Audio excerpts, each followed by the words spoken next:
Last class में हमने बात की थी विस्कोसिटी की, किसकी बात की थी? अब उसके आगे चल रहे हैं। एक तो बात करेंगे हम सरफेस की, सरफेस टेंशन की, दो चीजें, और वाटर के जो मॉलिक्यूल है उसके इन्फ्लुएंस की। ठीक है, एक वाटर का मॉलिक्यूल लेंगे, उसका कहां कहां तक असर पड़ता है, उसका इन्फ्लुएंस कहां तक होता है उसकी, और बात करेंगे कि जो दो वाटर के मॉलिक्यूल्स हैं वो किस तरीके की फोर्स रखते हैं अपने साथ और दूसरे के साथ। ठीक है, तो जरा ध्यान दो। सबसे पहले बात आती है सरफेस की। अब इस टॉपिक पे ध्यान देंगे। सबसे पहले मैंने आपसे पूछा कि हम बात किसकी कर रहे हैं, हम बात कर रहे हैं फ्लूइड की, और फ्लूइड में भी अभी तो मैं आपसे बात कर रहा हूं लिक्विड की। ठीक है, तो अगर मैं आपसे बात करता हूं लिक्विड की, किसकी बात करता हूं? लिक्विड की। तो लिक्विड के अंदर क्या आता है, जरा ध्यान दो। लिक्विड ये रहा, और इसके अंदर ये दो मॉलिक्यूल्स हैं लिक्विड के। ठीक, इस एक मॉलिक्यूल का अपना एक स्फीयर ऑफ इंफ्लुएंस होगा, स्फीयर ऑफ इंफ्लुएंस, जहां पे अपना असर दिखाएगा, जैसे ये इसका स्फीयर ऑफ इंफ्लुएंस है। ठीक है, अब इस स्फीयर ऑफ इंफ्लुएंस के पास किसी दूसरे का स्फीयर ऑफ इंफ्लुएंस आए या कोई दूसरा मॉलिक्यूल आए तो उसको अट्रैक्ट या रिपेल करेगा। ठीक, ठीक है। अब अगर दो एक जैसे लिक्विड के मॉलिक्यूल्स हो तो उनके बीच में जो फोर्स होगी वो होगी कोहेसिव फोर्स। कोहेसिव फोर्स क्या होती है? Force between two similar kind of molecules. ठीक, और अगर दो अलग अलग मॉलिक्यूल्स हो तो, जैसे एक कंटेनर है, इस कंटेनर का ये एक मॉलिक्यूल है, ये हाँ ये ग्लास है और ये लिक्विड है। अब ग्लास और लिक्विड के बीच में कौन सी फोर्स होगी? इनके बीच में होगी एडहेसिव। अब ये दो बात समझ आ गई, कोहेसिव और एडहेसिव। ठीक, ठीक है। तो हमने बात करी आपसे फोर्स बिटवीन टू मॉलिक्यूल्स, और वो क्या निकल के आई? कोहेसिव और adhesive. Cohesive between two similar molecules और adhesive between two different kind of molecules. इसमें तो कोई परेशानी नहीं है। तो पहले तो हमने कोहेसिव एडहेसिव फोर्स की बात करी, फिर ये देखा कि वो कोहेसिव और एडहेसिव फोर्स जो है वो किन तरीके की चीजों के बीच में। अब हम ये बात कर रहे हैं आपसे कि कोहेसिव फोर्स ज्यादा होगी तो क्या होगा, एडहेसिव फोर्स ज्यादा होगी तो क्या होगा, दोनों इक्वल होंगे तो क्या होगा? अगर कोहेसिव फोर्स इक्वल हो एडहेसिव फोर्स के, ठीक है, तो जिस कंटेनर के अंदर वो भरा हुआ है आपका लिक्विड, वो उस पे एक फ्लैट करके सरफेस बनाएगा। फ्लैट सरफेस क्यों बनाएगा? वो जितनी फोर्स रखता है अपने मॉलिक्यूल के साथ उतनी ही फोर्स रखता है वो ग्लास के मॉलिक्यूल के साथ। लेकिन अगर कोहेसिव फोर्स ज्यादा हो एडहेसिव फोर्स से तो क्या होगा? वो खुद को ज्यादा पसंद करता है अपने जैसे मॉलिक्यूल्स को, तो वो उस कंटेनर में बीच में ज्यादा इकट्ठा हो जाएगा और कंटेनर से दूर भागेगा। तो कैसी सरफेस बनाएगा? कॉन्वेक्स, अपर मेनिस्कस या कॉन्वेक्स। ठीक है, अच्छा अगर मैं आपसे बात करूं कि वो कंटेनर में इस तरीके से कंटेनर पे चढ़ रहा है, तो इसका मतलब उसकी कोहेसिव फोर्स कम है, खुद से नहीं प्यार करता ज्यादा, वो दूसरे मॉलिक्यूल से ज्यादा प्यार कर रहा है, वो है एडहेसिव फोर्स।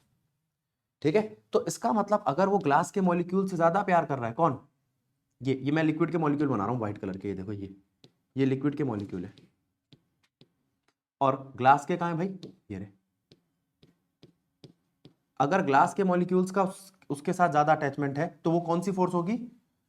Adhesive force. अगर एडहेसिव फोर्स कोहेसिव फोर्स से ज्यादा है, अगर एडहेसिव फोर्स कोहेसिव फोर्स से ज्यादा है तो इस तरीके से वो ग्लास के ऊपर चढ़ेगा। फिर इसको हमने नाम दिया क्या? मेनिस्कस। क्या नाम दिया? मेनिस्कस। तो मेनिस्कस में क्या होता है, ये है आपका अपर मेनिस्कस, लोअर मेनिस्कस, ये है अपर मेनिस्कस और ये है फ्लैट मेनिस्कस। ठीक है, यहां तक बात समझ में आई? दोबारा देखो, तो कोहेसिव फोर्स एडहेसिव फोर्स के बारे में हमने देखा, कोहेसिव फोर्स और एडहेसिव फोर्स से सरफेस में क्या चेंज आया इसके बारे में देखा। अब मैं आपसे बात कर रहा हूं कि अगर किसी की सरफेस आपको दिखाई देती है, अगर किसी की सरफेस आपको दिखाई देती है तो वो सरफेस किस तरीके की दिखाई देती है, जरा उस पर ध्यान दो। देखना क्या बोला बेटा, अगर मैं इसकी सरफेस देखूं इस लिक्विड की, देखो जैसे ये लिक्विड है, ये लिक्विड के मॉलिक्यूल्स हैं, ठीक है, और एक कोई भी एक स्फीयर खोल के देखता हूं मैं ये, तो क्या इस स्फीयर पे अपने मॉलिक्यूल से कोई अट्रैक्शन है? और क्या उससे एयर के मॉलिक्यूल से भी कोई अट्रैक्शन है?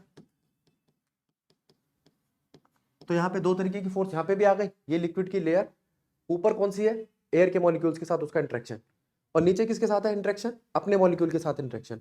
तो यहां पर भी आपको कोहेसिव और एडहेसिव दिखाई दे रहा है, जरा देखना, ये लिक्विड की सरफेस, ये लिक्विड के मॉलिक्यूल्स, और इस मॉलिक्यूल की ये फोर्सेस, कौन सी फोर्स, अपने जैसे मॉलिक्यूल के साथ कोहेसिव फोर्स, और ऊपर एयर के साथ कैसी फोर्स, एडहेसिव फोर्स। क्या ये बात क्लियर हुई आपको, कोहेसिव और एडहेसिव वाली? ठीक है, एक तो हम इस बात को समझे। दूसरा, अब मैंने आपसे कहा इस सरफेस को ना, जो अभी फ्लैट दिखाई दे रही है, इसको, इसका व्यू चेंज करो और इसको देखो ऊपर से, टॉप व्यू देखो, तो ये आपका कंटेनर है, ये लिक्विड की सरफेस है, लिक्विड की जो सरफेस है उस पे फोर्स लग रही है, कैसे, ऐसे, और इसको इस तरीके से खींचा जा रहा है परपेंडिकुलरली। कैसे खींचा जा रहा है, परपेंडिकुलरली। जैसे ये एक लाइन है, इस लाइन को ऊपर भी खींच रहा हूं मैं, नीचे भी खींच रहा हूं, ऊपर भी खींच रहा हूं, नीचे भी खींच रहा हूं, ठीक बात। तो जब मैं इस लाइन को ऊपर और नीचे खींच रहा हूं तो हो क्या रहा है, तो यहां पर एक टेंशन क्रिएट हो रही है। क्या क्रिएट हो रही है, टेंशन क्या था, टेंशन फोर्स थी, लेकिन ये लगती थी लीनियरली, दो अपोजिट डायरेक्शन में। दिखाऊं, क्या हमने ऐसी कोई बेटा टेंशन पड़ी है, किसी स्ट्रिंग में लगती है? तो इसी तरीके से यहां पर भी ये लीनियरली एक इधर और एक उधर, ये इधर और उधर पड़ रही है, तो ये टेंशन तो है, लेकिन ये सरफेस बनाने की मदद करती है, सरफेस बनाने में, तो उसका नाम पड़ गया सरफेस टेंशन। सिंबल एस से दिखा लो, सिग्मा से दिखा लो, आपकी मर्जी। होती क्या है ये, फोर्स पर यूनिट लेंथ। तो ये खाली टेंशन नहीं है, खाली टेंशन तो सिंपल फोर्स होती थी, जब हमने इसको पिछले चैप्टर में पढ़ा था टेंशन के नाम से, तब ये क्या थी, खाली एक फोर्स थी। लेकिन अब ये फोर्स पर यूनिट लेंथ है, इसका मतलब सरफेस टेंशन है। कौन सी टेंशन है, इसको पकड़ के रखो, sigma, surface tension, force per unit length, ठीक। तो यूनिट भी इसकी बदल गई, न्यूटन पर मीटर, ठीक। यहां तक बात समझ में आई? ठीक है, अब फिर से एक बारी सरफेस बनाना, ये लिक्विड की सरफेस, ये लिक्विड की सरफेस, एक ये लिक्विड, और ये उसकी फ्लैट सरफेस, ये तीनों सरफेस है। क्या इन तीनों सरफेस पे ही वो सरफेस टेंशन लग रही होगी, फोर्स पर यूनिट लेंथ? हाँ जी, लग रही होगी। अब एक एक करके बात को समझो, यहां पर फोर्स पर यूनिट लेंथ नाम की एक फोर्स लग रही है, ठीक है, जिससे जिससे ये जो सरफेस है ये खिंची रहती है, तनी रहती है, ठीक है। अब ये जो सरफेस है, इसको स्ट्रेच करने के बाद हमने एक परत बना दिया। क्या बना दिया, परत मतलब मेम्ब्रेन। क्या, मेम्ब्रेन, ये मेम्ब्रेन है, ठीक है। और हल्का फुल्का हिलाओगे तो मेम्ब्रेन टूटेगी नहीं। जैसे वो पानी की बोतल दियो बेटा, धीरे से ही दियो, नहीं तो सारी मेम्ब्रेन यहां तक आते आते टूट जाएगी। देखो, अगर आप इस पानी की बोतल को देखते हो, ठीक है, ऑफलाइन वाले बच्चों को दिखेगी, वो भी साफ नहीं दिखेगी क्योंकि ग्रीन कलर की बोतल है, दिख जाएगी, हाँ दिख रही है। देखो, इस बोतल को देखते हो तो आपको यहाँ पे एक मेम्ब्रेन दिखेगी, ठीक है। जो ऑनलाइन वाले बच्चे हैं वो कल वीडियो में देख लेना, ये दिख रही है मेम्ब्रेन हिलती हुई, है ना। ये डिस्क जैसी लगती है, जैसे कोई प्लेट हिल रही हो, लग रही है ना। तो इसका मतलब ये हुआ कि अगर आप अगर आप इस तरीके से सरफेस को हिला रहे हो तो ये इसको कोई चीज खींचे हुए जो इसके मॉलिक्यूल्स को ज्यादा हिलने डुलने नहीं दे रही। थोड़ी सी मेम्ब्रेन पी ले। जैसे कोई चीज इसके अंदर डालोगे, हाँ, उसको रोटेट करते तो वो चीज वहीं रहती है, वो साथ साथ अंदर ऑपोजिट डायरेक्शन में। इसका मतलब ये हुआ अगर मैं इसके ऊपर कोई चीज जेंटली प्लेस करूं तो वो बैठ सकती है, बशर्ते वो सरफेस टेंशन ना तोड़ दे। क्या ना तोड़ दे? सरफेस टेंशन तोड़ने के बहुत सारे तरीके हैं। सरफेस टेंशन तोड़ने के बहुत सारे तरीके, कौन कौन से तरीके मैं बताऊंगा आपको। पहले यहां पर ये ध्यान दो। अब यहां पर मैंने आपसे पूछा कि इन तीनों की सरफेस देखो, तो सरफेस से तुमने देख ली। अब इन तीनों लिक्विड, अब ये तो तुम्हें पता चल गया, ये लिक्विड ए है, ए इस टाइप का, ये लिक्विड बी है इस टाइप का, और ये लिक्विड सी है इस टाइप का। ठीक है, इनकी ड्रॉप बनाना जरा। तो इनकी ड्रॉप बनाई, लिक्विड ए की ड्रॉप देखी मैंने। क्यों सरफेस से इतना चिपक रही है फिर से? क्योंकि इसकी कोहेसिव फोर्स ज्यादा, एडहेसिव फोर्स ज्यादा है।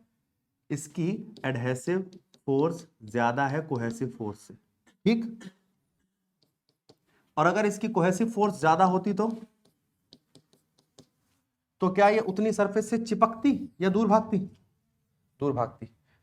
तो ऐसे एक स्फेरिकल बॉल बना लेती, ठीक है, जैसे मरकरी, और इसमें कोहेसिव फोर्स बिल्कुल बराबर है एडहेसिव फोर्स के, तो काफी हद तक ये ऐसे फ्लैट रहेगी ये ड्रॉप। ठीक है, अब मैं आपसे पूछ रहा हूं तीनों ड्रॉप के अंदर एंगल पता लगाओ। तो जो डूबी हुई सरफेस है, कौन सी सरफेस लेनी है ऑनलाइन वाले बच्चों, कौन सी सरफेस लेनी है? जो डूबी हुई सरफेस है उसके साथ एक टेंजेंट लो, तो क्या एंगल बनता है? Acute angle. और यहां पे भी डूबी हुई सरफेस के साथ लो तो, और यहां पे एक्यूट एंगल, ऑब्ट्यूज और राइट एंगल। ठीक, क्या ऊपर भी ऐसा ही बनना चाहिए? ये रहा वो टेंजेंट और ये रहा आपका डूबी हुई surface, acute, obtuse, right angle. गलत है तो टोको बच्चों। यहां तक बात ठीक है ऑनलाइन वाले बच्चों? ठीक है, तो यहां से कोहेसिव एडहेसिव फोर्स का एंगल से भी हमने देख लिया, इसका नाम है, इस एंगल का नाम है एंगल ऑफ कांटेक्ट। कहां लिखू जगह पर भी, इसका नाम क्या है बेटा?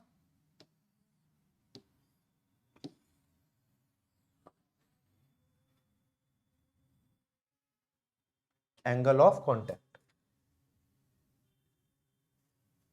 ये लो,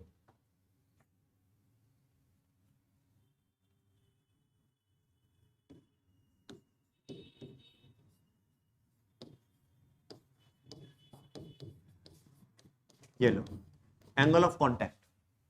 तो एंगल ऑफ कांटेक्ट कौन सा एंगल है?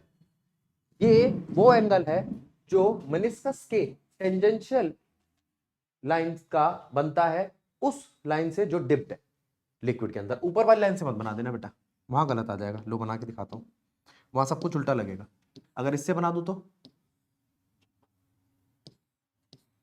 ठीक है, ये रेड वाला पार्ट आपको नहीं बनाना। जरा यहां तक देखो फिर आगे चलते हैं। अब जरा ध्यान दो, अब बात आती है कुछ पॉइंट्स की तरह, ध्यान देते हैं। वो कहता है कि अगर मैं सरफेस टेंशन की बात करूं तो सरफेस टेंशन क्या है? Surface tension is the property by virtue of which the free surface of liquid at rest behave like a elastic stretched membrane. एक खिंची हुई मेम्ब्रेन के जैसा बिहेव करती है। ठीक है, अब ये खिंची हुई मेम्ब्रेन में और नॉर्मल मेम्ब्रेन में क्या फर्क है? आपने घर में चादर बिछाई है, अगर वो चादर लूज पड़ी हो तो वो क्या स्ट्रेच्ड होती है? नहीं। तो वो अगर आप दोनों तरफ से खींच लेते हो तो स्ट्रेच बन जाती है, तो एक मेम्ब्रेन बन जाती है, परत बन जाती है। अगर आप उसके ऊपर कोई चीज डालोगे तो वो उसको रीबाउंस कर देगी। कभी सोच के देखो एक बारी, ठीक है। तो वो वाली मेम्ब्रेन बन जाती है, membrane tending to contract so as to occupy minimum surface area. अपने आप को इस तरीके से वो टेंड टू कॉन्ट्रैक्ट कर लेती है, अपने आप को इस तरीके से सिकोड़ लेती है कि वो कम से कम एरिया ले। क्या ले? कम से कम एरिया। अच्छा, अब वो कहता है, इसके मैंने इसके बारे में तो बता दिया, जो आपका फॉर्मूला निकला, force is equals to force divide by length is equals to surface tension. अब वो कहता है जो पार्टिकल्स होते हैं, पार्टिकल्स होते हैं सरफेस पे, उनके पास ज्यादा एनर्जी होती है एज कंपेयर टू जो उनके नीचे पार्टिकल्स होते हैं। क्यों? क्योंकि जो पार्टिकल सरफेस पे हैं उनके पास कौन सी एक्स्ट्रा एनर्जी है? Surface energy. अब इस सरफेस एनर्जी कौन सी एनर्जी है? वो एनर्जी जो किस फोर्स से पैदा हुई है? वो फोर्स जो वो सरफेस टेंशन की वजह से एक्सपीरियंस कर रहे हैं। अब उस सरफेस एनर्जी की बात करेंगे हम। ठीक है, करते हैं। कुछ एग्जांपल्स दे रहा है सरफेस टेंशन के, वो मैं अभी देख के बताता हूं आपको। एक बारी सरफेस एनर्जी पे आ जाए। अब सरफेस एनर्जी की अगर हम बात करें आपसे, तो सरफेस एनर्जी के लिए हमने एक केस लिया। देखो,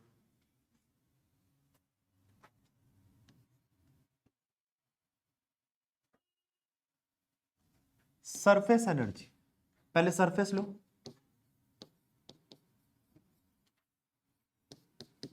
एक मेटल की वायर लो, ले ली। इस मेटल की वायर पे कुछ इस तरीके की मेटल की वायर बनाओ जो डी शेप, कैसी हो? D shape. और उसकी मेटल की वायर पे दूसरी वाली वायर को, जो एक वायर मूवेबल हो, उसको चलाओ। ठीक है, चलाते। हमने इस वायर को यहां रखा, ठीक, मूवेबल वायर को, और यहां पर सोप फिल्म लगा दी। क्या लगा दी? Soap film. ठीक है, कैसे लगाते हैं? देखो, एक वायर लो, साबुन में अपने हाथ करो, साबुन के पेस्ट में, और उसके बाद ऐसे करके लगा दो। ऐसे करा भी होगा, नहाते हो? हाँ, या उसमें डाल दो, लिक्विड सोप में, है ना? हाँ हाँ, करते रहते हैं ना, जब अपन नहाते तो उल्टी सी हरकतें नहीं करते, ये उसमें से एक है।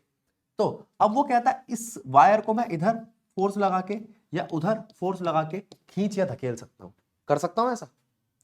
जब मैं इस वायर को इस तरफ खींचूंगा, इस तरफ ड्रॉ करूंगा, या उस तरफ दबाऊंगा, तो उससे सरफेस पे फर्क पड़ेगा। किस पे फर्क पड़ेगा? सरफेस पे फर्क पड़ेगा, और वो कुछ इस तरीके से स्ट्रेच हो जाएगी, यहां से यहां तक। तो मैंने आपसे पूछा, अगर मैं उसको यहां से इस तरफ खींचूं तो क्या होगा? तो आप कहोगे भैया एरिया बढ़ेगा। अच्छा, तो यहां पर ये क्या चीज आई? डेल्टा एक्स का चेंज। ये क्या है? उसकी लेंथ एल, और ये क्या अप्लाई करी आपने? फोर्स। तो ये लेंथ एल जो है, ये वाली साइड, ये तो फिक्स है, इसको चेंज नहीं कर रहा मैं किसको चेंज कर रहा हूं? जरा देखना, मैं चेंज कर रहा हूं इसकी विड्थ को। तो यहां पर एक चेंज इन एरिया आ गया। क्या आ गया? Change in area. और वो क्या है? लेंथ इनटू वो ब्रेथ, जो चीज जिसमें चेंज आया। इतनी बात ठीक है? ठीक है, लेकिन मुझे तो एनर्जी निकालनी है, तो वर्क डन पे पहुंचो। एनर्जी निकालनी तो क्या निकालना पड़ेगा? Work done. वर्क डन क्या होता है? Force into displacement. डिस्प्लेसमेंट कितना करा है इसने कितना डिस्प्लेसमेंट किया है? ये यहां थे और यहां आ गए, कितना डिस्प्लेसमेंट किया है? Delta x. तो अगर इसने डेल्टा एक्स डिस्प्लेसमेंट किया है, तो फोर्स इनटू डिस्प्लेसमेंट का फॉर्मूला लगाया। अभी तो बताया था कि सिग्मा होता है फोर्स पर यूनिट लेंथ। उठा के उधर ले जाओ, तो फोर्स क्या हो जाएगा? Sigma into length. इस चीज को उठा के इधर रख दो, तो डेल्टा वर्क डन क्या बन जाएगा? Sigma into length into dx। अब इसको आप लिख सकते हो कि ये है सरफेस टेंशन मल्टीप्लाई में चेंज इन एरिया। ये है आपका चेंज इन वर्क डन। ठीक है, या चेंज इन एनर्जी या सरफेस एनर्जी क्या है? चेंज इन वर्क डन के इक्वल, सरफेस एनर्जी को आप यू से दिखाओ या कैपिटल एस से दिखाओ, आपकी मर्जी, is equals to sigma into change in area. अगर change in area 1 metre square हो, तो सरफेस टेंशन ही सरफेस एनर्जी बन जाएगी। तो सरफेस एनर्जी वो सरफेस टेंशन है जो 1 मीटर स्क्वायर एरिया चेंज करने के काम आती है। ये डेफिनेशन देने का काम आ गया तुम्हारे। या आप ये कह सकते हो कि अगर सरफेस एनर्जी को आप एरिया से डिवाइड कर दो, सरफेस एनर्जी को किससे डिवाइड कर दो? एरिया से, तो आपके पास एक एनर्जी डेंसिटी आ जाएगी। एनर्जी डेंसिटी किसकी? एनर्जी डेंसिटी सरफेस की। सरफेस एनर्जी डेंसिटी वो किसके इक्वल होगी? सरफेस टेंशन के। तो सरफेस टेंशन क्या है? सरफेस टेंशन है सरफेस एनर्जी डेंसिटी। ज्यादातर हम ये वाली चीज यूज करते हैं। ठीक है, यहां तक बात समझ में आ गई? क्लियर है? क्या इसी को मैं प्रेशर में भी यूज कर सकता हूं? अभी थोड़ी देर में करेंगे। क्यों प्रेशर में यूज करेंगे? क्योंकि वर्क डन का एक फॉर्मूला प्रेशर के साथ भी है चेंज इन वॉल्यूम का। पढ़ रखा है ना? पहले यहां तक की बात समझो, फिर आगे बढ़ते हैं। अगर मैं आपसे ये कहता हूं, एक तो ये बताया आपको सरफेस एनर्जी के लिए, एक ये देखो, ये एक कंटेनर है, ठीक है, इसकी ये सरफेस लेकिन यहां पे लिक्विड की और बहुत सारी लेयर्स है लेयर्स। आपने इस कंटेनर को हीट दी, हीट दी, हीट देने से क्या लगता है आपको, ये जो नीचे वाली लेयर है ये उठ के ऊपर जाएगी, ठीक है। अच्छा, एक लेयर नीचे से ऊपर उठ के जाएगी तो क्या करेगी, नीचे से ऊपर जाने में उसको डिस्प्लेसमेंट करना पड़ेगा, डिस्प्लेसमेंट करने के लिए उसे वर्क डन लगाना पड़ेगा, वो वर्क डन लगाएगी उसके लिए कोई ना कोई एनर्जी चाहिए होगी, तो वो क्या बन जाएगी आपकी, तो सरफेस एनर्जी की डेफिनेशन यहां से भी दे सकते हो आप कि एक लेयर को डिस्प्लेस करके नई लेयर लाने में जो एनर्जी लगती है वो क्या है आपकी, सरफेस एनर्जी। क्लियर है यहां तक बात, ठीक है। तो ये सरफेस एनर्जी वाला टॉपिक समझ में आ गया, जरा समझो यहां तक फिर आगे बढ़ते। अगर मैं इस केस को ऐसे लेता हूं, देखो ये और ये आपकी वायर, क्या ऐसा नहीं हो सकता कि ये वायर अंदर की तरफ जाए, हाँ हो सकता है। अब आप बताओ इस वाली में क्या हुआ था, ये कैसा एरिया था इस वाले केस के लिए, पॉजिटिव, और इस वाले में क्या होगा एरिया, एरिया क्या होगा माइनस एल डी एक्स, क्या डिफरेंस आएगा, तो यहां सरफेस एनर्जी इंक्रीज होगी या डिक्रीज होगी, तो यहां पर सरफेस एरिया का जो हमने फॉर्मूला निकाला वो सीधा सीधा किस चीज पे डिपेंड करता है, देखो जो सरफेस एनर्जी का हमारा फॉर्मूला है वो डिपेंड करता है सरफेस टेंशन पे, जी बिल्कुल, लेकिन साथ के साथ चेंज इन एरिया पे भी करता है। अब वो चेंज इन एरिया पॉजिटिव है या नेगेटिव है, अगर वो चेंज इन एरिया पॉजिटिव है, अगर वो चेंज इन एरिया बढ़ रहा है, ठीक है, मैं ड्रैग करके उसको दूर लेके जा रहा हूं तो वो चेंज इन एरिया पॉजिटिव है, और अगर कम कर रहा हूं तो वो चेंज इन एरिया नेगेटिव है, उस चीज पे काम करेगा, ठीक है। यहां तक बात समझ में आई, क्लियर है, ठीक है। हाँ जी बेटा,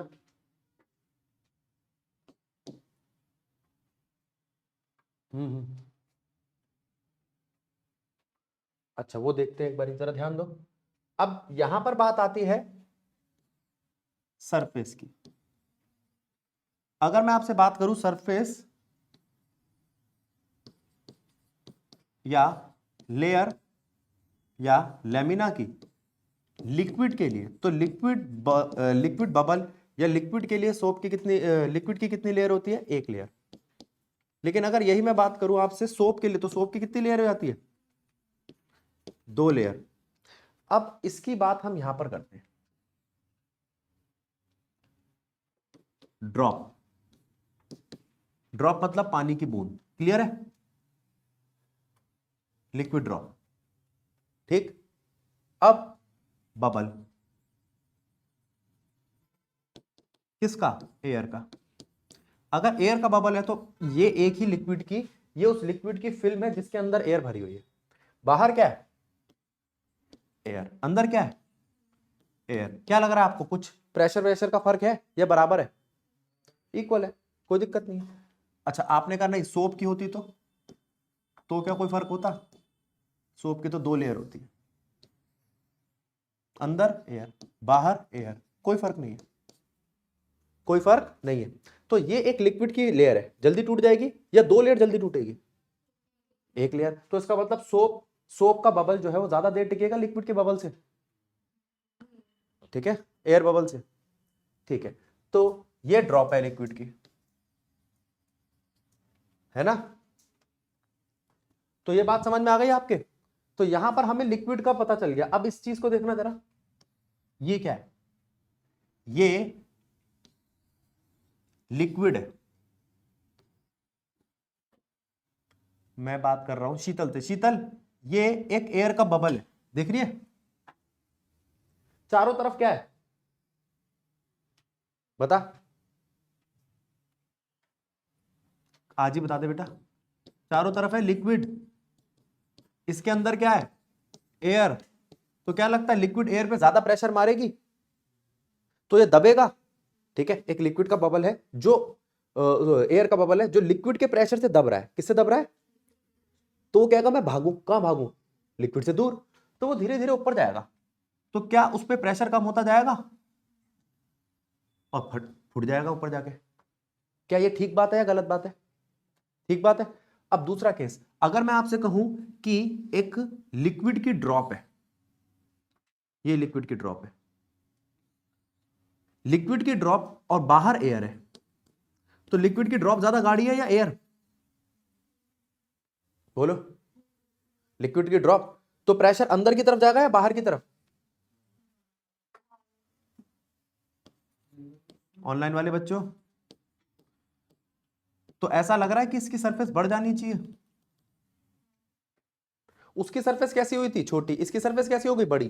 ठीक है, अब मैं आपसे पूछ रहा हूं कि ये एक लिक्विड की ड्रॉप है, इस किसकी ड्रॉप है? ये लिक्विड की, भरा हुआ है लिक्विड, भरो मत क्योंकि मेरे को अंदर प्रेशर दिखाना है।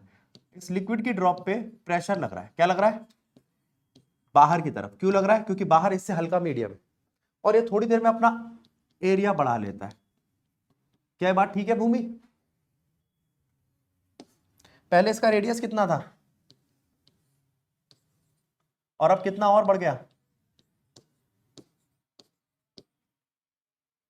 ठीक है, तो पहले एरिया कितना था इसका? पहले एरिया था 4πr², और अब हो गया है 4πr + Δr। गलत है या ठीक है?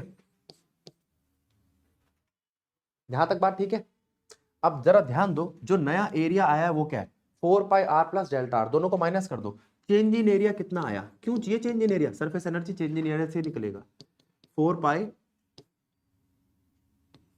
+ Δr का स्क्वायर -r²। मैंने 4π बाहर ले लिया, कोई दिक्कत? बोलो, अब इसको और खोल सकते हो? क्या फॉर्मूला लगेगा? a² + b² का फॉर्मूला लगाना आता है ना बेटा?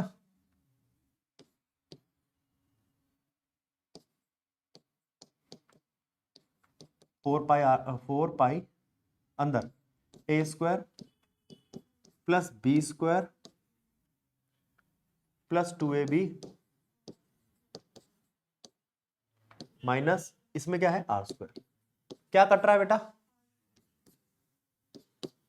डेल्टा आर क्या है?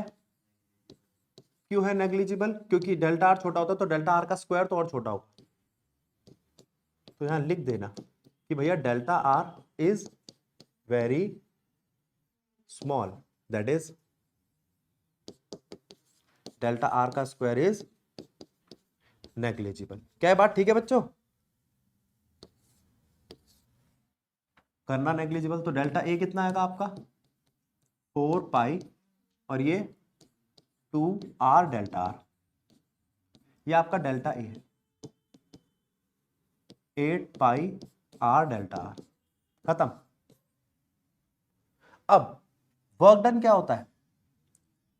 एनर्जी के इक्वल। एनर्जी क्या है हमारी? Sigma into change in area, अभी तो बताया था थोड़ी देर पहले।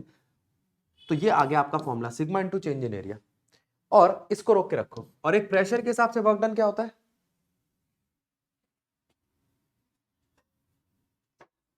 हाँ, work done in terms of pressure और वॉल्यूम। तो क्या बोलते हो तुम? P dot delta V. हाँ बिल्कुल ठीक, work done is equals to P dot delta V. अभी तो बताया पीछे वर्क डन क्या था? P डॉट डेल्टा वी क्या था बेटा? Sigma sigma delta A. अच्छा, डेल्टा वी को आप लिख सकते हो लेंथ इनटू डेल्टा ए। बोलो,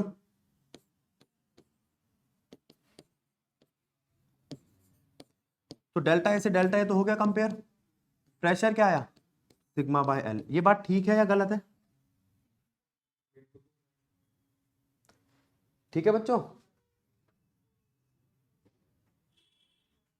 ठीक है, अब यहां पर एरिया को अगर मैं लिखूं, वैल्यू पुट करूं तो, अगर यहां एरिया की वैल्यू पुट करूं तो बेटा आओ जरा देखो, यहां पर एरिया की वैल्यू पुट करो, चेंज इन एरिया की, जो पीछे अभी हमने करा है।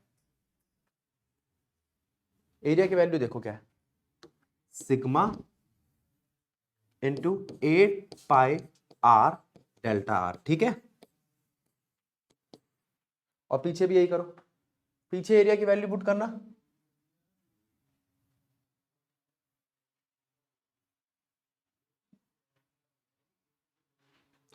प्रेशर तो ठीक है, एरिया इनटू लेंथ में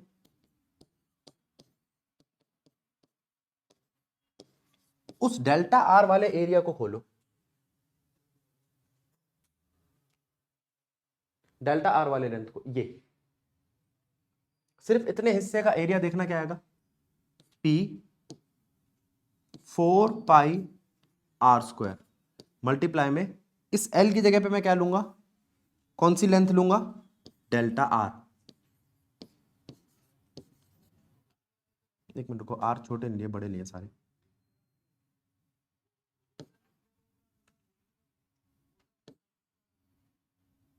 ठीक है। इक्वेट करने पर क्या क्या चीजें कट रही है जरा देखना बेटा,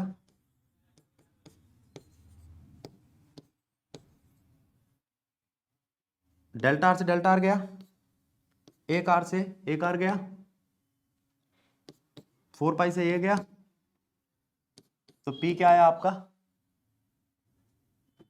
2 सिग्मा बाय आर।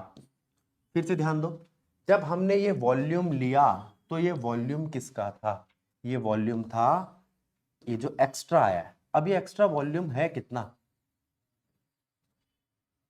कितना एरिया भाई 4 पाई आर स्क्वायर, और लेंथ कितनी है जो एक्स्ट्रा है यहां पर, डेल्टा आर। एरिया मल्टीप्लाई में चेंज इन लेंथ क्या बन जाएगा, डेल्टा वी। बोलो काम चल जाएगा इससे बच्चों। अब फिर बच्चे कहते हैं इसको एक्सेस प्रेशर क्यों नाम दिया, ये जो डेरिवेशन है किस चीज की करी हमने, excess pressure inside a liquid drop. तो क्यों है एक्सेस प्रेशर, क्योंकि बाहर एयर है और एयर लिक्विड के कंपैरिजन में कम प्रेशर रखती है, तो वो अपने आप को फैलाता है, तो प्रेशर बाहर की तरफ जा रहा है। बात ठीक है गलत है बच्चों, बोलो। लेकिन अगर यहीं पे आपसे बात करी जाए, ये तो लिक्विड की ड्रॉप थी, सोप होता तो सोप बबल, तो जो अभी हमने एक्सेस प्रेशर देखा 2 सिग्मा बाय आर, उसको डबल कर देते, ठीक ठीक। अच्छा अगर मैं आपसे बात करूं लिक्विड ड्रॉप की जगह एयर बबल की, एयर बबल को देखो आप पहले, लिक्विड के अंदर एयर बबल है, ये एयर बबल है। अभी इसका प्रेशर बढ़ेगा, इसका साइज बढ़ेगा या घटेगा, कम होएगा। तो जहां पर भी आपने प्लस लिखा था वहां सब जगह, हाँ, तो डेल्टा ए क्या आएगा आपका, डेल्टा हमारा क्या आया था 8 पाई आर डेल्टा आर, यहां माइनस लग जाएगा, और इसको फिर सॉल्व करेंगे वो जो पीछे सॉल्व करा था, हाँ, और प्रेशर क्या आ जाएगा -2 सिग्मा बाई आर। बोलो ठीक है या गलत है, ठीक है। Excess pressure inside a liquid drop समझ में आ गया, excess pressure inside a bubble air bubble समझ में आ गया। जरा इसको देखो,